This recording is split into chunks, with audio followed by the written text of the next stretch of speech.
20 जुलाई को जो आपके साथ जीएस वर्कशॉप मैंने लिया था, उसमें जब हमने एथिक्स के पेपर की चर्चा करी थी और एथिक्स के सिलेबस को डिकन्स्ट्रक्ट किया था, तो उसके बाद बहुत सारे लोगों के मेरे को ईमेल्स ये आए कि किसी तरीके से कुछ एथिक्स के बारे में उनको थोड़ी सी गाइडेंस और एक डायरेक्शन की रिक्वायरमेंट है।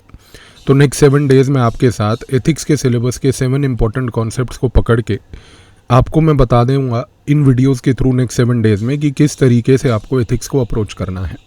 इससे आपको कम से कम एक डायरेक्शन मिल जाएगी, आपको समझ आ जाएगा कि एथिक्स पढ़ना कैसे है। आपको ये भी क्लियर हो जाएगा कि हम भी एथिक्स क्लास में इसी नज़रिए से पढ़ते हैं और इसी नज़रिए से आपको भी पढ़ना है। अब सबसे पहला क्वेश्चन ये उठता है कि हम कौन से टर्म से स्टार्ट करेंगे।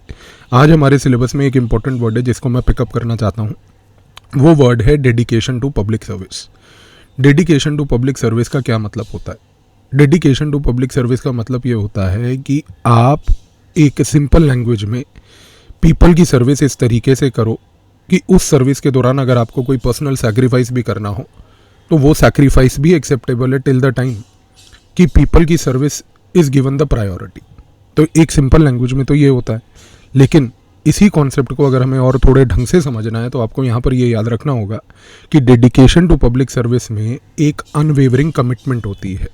एक अनवेवरिंग कमिटमेंट होती है सिटीजन्स को सर्व करने की, और ये जो अनवेवरिंग कमिटमेंट सिटीजन्स को सर्व करने की होती है, इस कॉन्टेक्स्ट में अगर एक पर्सनल सैक्रिफाइस भी किया जाए और वो पर्सनल सैक्रिफाइस करके अगर हम एक पब्लिक गुड को, एक पब्लिक सर्विस को प्रोवाइड कर पाएँ तो वो एक्सेप्टेबल मानी जाती है।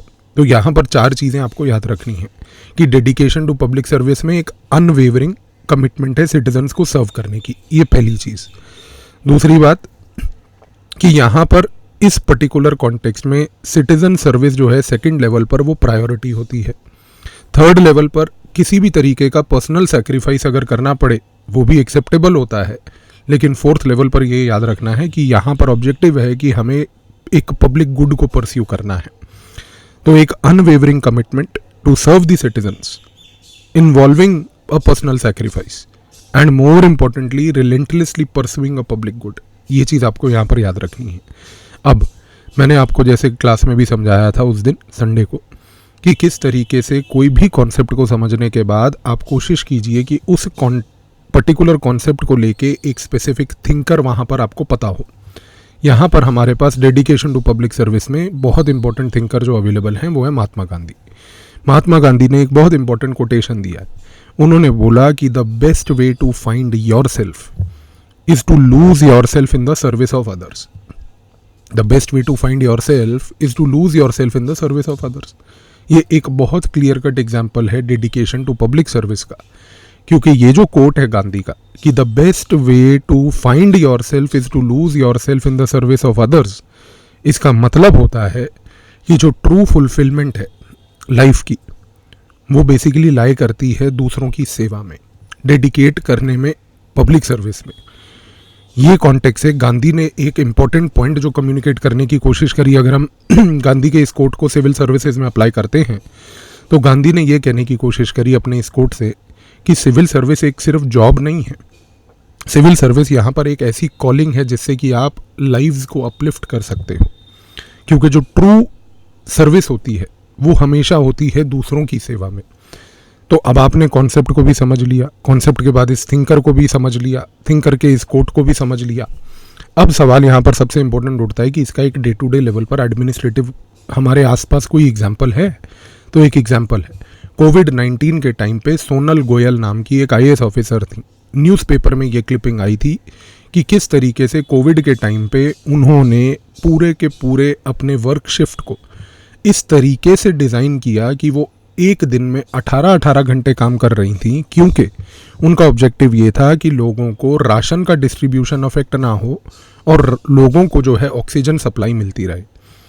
तो लोगों को राशन की अवेलेबिलिटी इंश्योर करना, लोगों को साथ में ऑक्सीजन सप्लाई की अवेलेबिलिटी को इंश्योर करना, 18 घंटे की शिफ्ट अपने ऑफिस में डिज़ाइन कर लेना एक क्लासिक एग्जाम्पल था, not only dedication to public service का, पर क्लासिक एग्जाम्पल था जो गांधी जी ने बात बोली थी कि the best way to find your self is to lose your self in the service of others.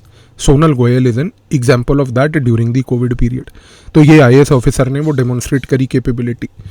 यहाँ पर अब जब आपने इस पर्टिकुलर कॉन्सेप्ट का एक एग्जाम्पल भी समझ लिया अब आपको एक चीज़ याद रखनी है कि अगर कल को कोई केस स्टडी आती है डेडिकेशन टू पब्लिक सर्विस की, तो अब आपके दिमाग में एक चीज़ क्लियर होगी कि डेडिकेशन टू पब्लिक सर्विस की केस स्टडी में हमेशा जो चैलेंज आएगा, हमेशा जो एक एथिकल इशू पूछा जाएगा यूपीएससी की तरफ से, वो इशू हमेशा होगा पर्सनल वर्सेस प्रोफेशनल एथिक्स का, कि आप एक पर्सनल एथिक्स को प्रायोरिटी देंगे या आप प्रोफेशनल एथिक्स को प्रायोरिटी देंगे, आप अपने सेल्फ को प्रायोरिटी देंगे या सोसाइटी को प्रायोरिटी देंगे। फॉर एग्जाम्पल, आपको एक केस स्टडी इस तरीके की आ सकती है कि आपके घर में एक फैमिली है, फैमिली में कुछ मेंबर्स अनवेल हैं, और यहाँ पर आप डिस्ट्रिक्ट के कलेक्टर हो और डिस्ट्रिक्ट में फ्लड आ गया है और आप रिलीफ कमिश्नर भी हो। अब आप अपने फैमिली मेंबर्स जो अनवेल हैं उनको केटर करोगे या डिस्ट्रिक्ट में रिलीफ कमिश्नर होने के नाम पर सबसे पहले रिलीफ मटेरियल प्रोवाइड करोगे? ये जो टाइप की केस स्टडी आती है जहाँ पर इस प्रकार का एक एथिकल इशू इन्वॉल्व होता है, इस प्रकार के एथिकल इशू को टैकल करने के लिए ये concept dedication to public service का, हमारा जो एथिक्स का कोट जो गांधी का हमने समझा, सोनल गोयल का जो एग्जाम्पल हमने समझा, इन सारी चीज़ों को अगर हम फ्यूज़ करके समझें तो एक चीज़ तो क्लियर है कि यहाँ पर हमारे को जो dedication to public service show करनी है उसमें हम क्या करेंगे, इस केस स्टडी का आंसर किस तरीके से लिखेंगे। इस केस स्टडी का जो सोल्यूशन होगा वो बिल्कुल सिंपल ये होगा कि अगर मेरे फैमिली में कोई मेंबर्स अनवेल हैं तो मैं उनके लिए केयर इंश्योर करके, उनकी केयर अवेलेबल कराकर, पर्सनली फील्ड पे जाकर डिज़ास्टर प्रिपेयर्डनेस को और रिलीफ मटेरियल डिस्ट्रीब्यूशन को लीड करूँगा, क्योंकि मेरे लिए service at large of the society is more important than the service of only my family members. मेरे पास क्योंकि अवेलेबिलिटी है रिसोर्सेज की, तो मैं सबसे पहले उन रिसोर्सेज की अवेलेबिलिटी के थ्रू फैमिली मेम्बर को सेफगार्ड करने के बजाय सोसाइटी एट लार्ज को सेफगार्ड करूँगा, क्योंकि गांधी जी ने ये बात बोली थी और ये आपको अपने आंसर में भी लिखोगे कि inspired by Gandhi an action that best way to find your self is to lose your self in the service of others. तो ये तरीके से आप एक कॉन्सेप्ट को समझो, उसके थिंकर को समझो, थिंकर के कोट को समझो, उसके बाद उसका एक एडमिनिस्ट्रेटिव लेवल पर एग्जाम्पल समझो, और फिर जब केस स्टडी आए तो इन सारी चीज़ों को फ्यूज़ करके आप अपने केस स्टडी को लिखो। तो आई होप कि इस वीडियो के थ्रू आपको ये जो आइडिया था डेडिकेशन टू पब्लिक सर्विस का, ये अब क्लियर हो गया होगा। मैं कल फिर से मिलूँगा आपको, कल एक और वीडियो में एक और आपके साथ इस तरीके का कॉन्सेप्ट शेयर करूँगा। ये नज़रिया आपको एथिक्स के लिए अपनाना है। क्लास में एथिक्स में इसी नज़रिए से पढ़ाता हूँ। आपको अगर एथिक्स की क्लासेस जो ऑलरेडी चल रही हैं उनको ज्वाइन करना है, जो कि एक 8 मंथ्स का प्रोग्राम है, जिसमें एथिक्स को इस नज़रिए से एक सिंपल तरीके से आपको एम्पावर करके समझाया जाता है, पढ़ाया जाता है। अगर आपको वो ज्वाइन करना है तो उसका लिंक डिस्क्रिप्शन में दिया हुआ है। आप उस एथिक्स के कोर्स को ज्वाइन कीजिए। आपके 130 मार्क्स से कम नहीं आएंगे, क्योंकि आपकी ट्रेनिंग इस प्रकार से होगी कि आप उस एथिक्स के कोर्स के बाद एथिक्स के पेपर को कंफर्टेबली मैनेज कर पाएंगे। कल मिलते हैं नेक्स्ट वीडियो के साथ।